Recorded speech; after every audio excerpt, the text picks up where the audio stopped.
में एक शरारती चूहा आ गया।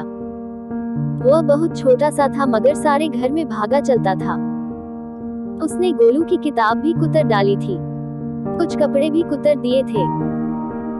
गोलू की मम्मी जो खाना बनाती और बिना ढके रख देती, वह चूहा उसे भी चट कर जाता था। चूहा खा पीकर बड़ा हो गया था। एक दिन गोलू की मम्मी ने एक बोतल में शरबत बनाकर रखा। शरारती चूहे की नजर बोतल पर पड़ गई। चूहा कई तरकीब लगाकर थक गया था, उसने शरबत पीना था। चूहा बोतल पर चढ़ा किसी तरह से ढक्कन को खोलने में सफल हो जाता है। अब उसमें चूहा मुंह घुसाने की कोशिश करता है। बोतल का मुंह छोटा था, मुंह नहीं घुसता। फिर चूहे को आइडिया आया, उसने अपनी पूंछ बोतल में डाली। पूंछ शरबत से गीली हो जाती है, उसे चाट चाट कर चूहे का पेट भर गया। अब वह गोलू के तकिए के नीचे बने अपने बिस्तर पर जाकर आराम से करने लगा। नैतिक शिक्षा: मेहनत करने से कोई कार्य असंभव नहीं होता। गोलू मोलू दो भाई थे। दोनों खूब खेलते, पढ़ाई करते और कभी कभी खूब लड़ाई भी करते थे। एक दिन दोनों अपने घर के पीछे खेल रहे थे। वहां एक कमरे में बिल्ली के दो छोटे छोटे बच्चे थे। बिल्ली की माँ कहीं गई हुई थी, दोनों बच्चे अकेले थे। उन्हें भूख लगी हुई थी इसलिए खूब रो रहे थे। गोलू मोलू ने दोनों बिल्ली के बच्चों की आवाज सुनी और अपने दादाजी को बुलाकर लाए। दादाजी ने देखा दोनों बिल्ली के बच्चे भूखे थे। दादाजी ने उन दोनों बिल्ली के बच्चों को खाना खिलाया और एक एक कटोरी दूध पिलाई। अब बिल्ली की भूख शांत हो गई। वह दोनों आपस में खेलने लगे। इसे देखकर ढोलू मोलू बोले, बिल्ली बच गई। दादाजी ने ढोलू मोलू को शाबाशी दी।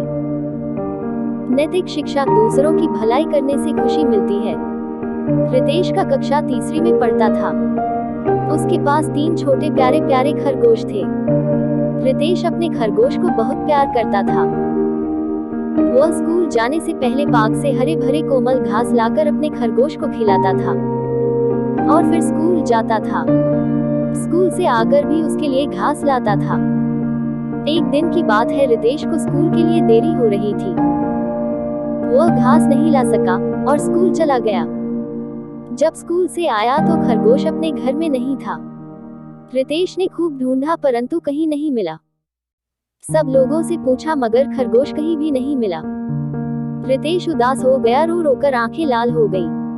रितेश अब पार्क में बैठकर रोने लगा।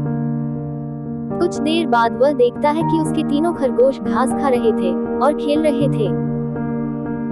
रितेश को खुशी हुई और वह समझ गया कि इनको भूख लगी थी इसलिए यह पार्क में आए हैं। मुझे भूख लगती है तो मैं माँ से खाना मांग लेता हूँ, पर इनकी तो मैं भी नहीं है। उसे दुख भी हुआ और खरगोश को मिलने की खुशी हुई। नैतिक शिक्षा: जो दूसरों के दर्द को समझता है उसे रैग छू भी नहीं पता। वेद गर्मी की छुट्टी में अपनी नानी के घर जाता है।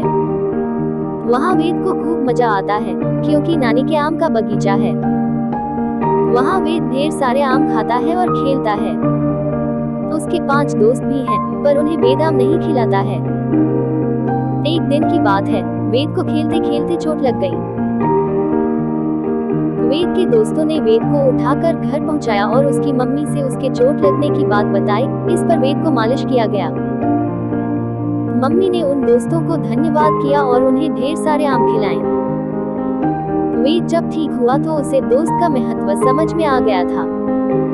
अब वह उनके साथ खेलता और खूब आम